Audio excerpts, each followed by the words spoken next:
Hello guys, welcome to today's Topic TV. Ingat po tayo sa panahon ngayon dahil laganap na naman ang mga salisigang. Puntirya nito ang mga maliliit na tindahan, lalo na't pag mag-isa ka lang. Target nito ang mga personal na gamit kagaya ng bag at cellphone na nakalagay lang sa tabi. Kaya't doble ingat po tayo.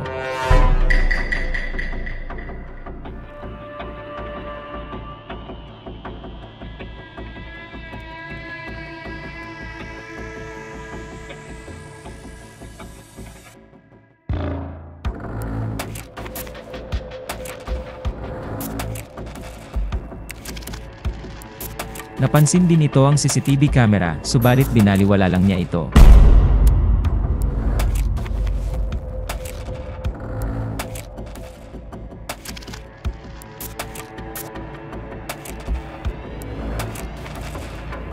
Hanggang sa kinuha na niya ang cellphone at isinilid sa kanyang bag. Ayon sa may-ari, magbibigay sila ng pabuyang 5,000 pesos kung sino man ang makakapagturo sa lalaking ito. Kaya't maging maingat po tayo sa ating mga gamit, huwag po tayo basta-basta maglalagay sa madaling maabot ng mga customer, kagaya nito. Importante rin na paminsan-minsan, huwag nating aalisan ng tingin ang ating mga customer, dahil habang tayo'y abala sa ating ginagawa doon nila sinasamantala ang kanilang masamang gawain. Dito naman sa Imos, Cavite, isang tindero naman ang nasalisihan ng kanyang bag ng isang lalaking kawatan mag 8:30 ng umaga. Makikita sa video ang paglapit ng lalaking ito sa isang tindahan ng prutas, at habang abala ang tindero sa kanyang ginagawa, dumiretso ang lalaki sa may gilid kung saan nandoon ang bag ng tindero. Dahan-dahan itong kinuha ang bag, at mabilis na iniabot sa kanyang kasamang nag-aabang sa labas. At nang makabalik na ang tindero ay nagkunwaring nagtanong ito ng presyo.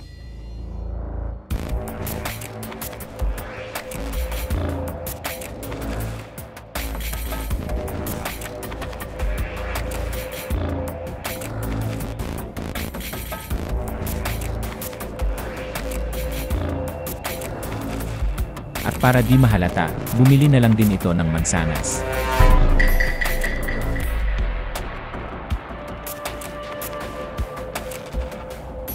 Walang kamalay-malay ang tinderong ito, na natangay na pala ang kanyang bag ng mga kawatan. May konting pabuya din ang may-ari, sa sinumang makakapagturo sa lalaking ito. Isang magtatahong din ang nabiktima ng salising riding in tandem, habang abala ang tindera sa paglilinis ng tahong.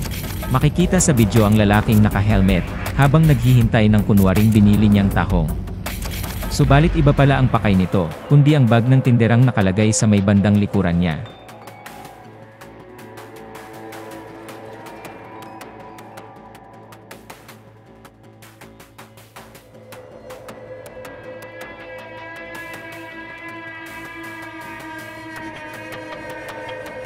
Habang abala ang tindera, ang lalaki na may unti-unti nang inaabot ang bag sa likuran niya.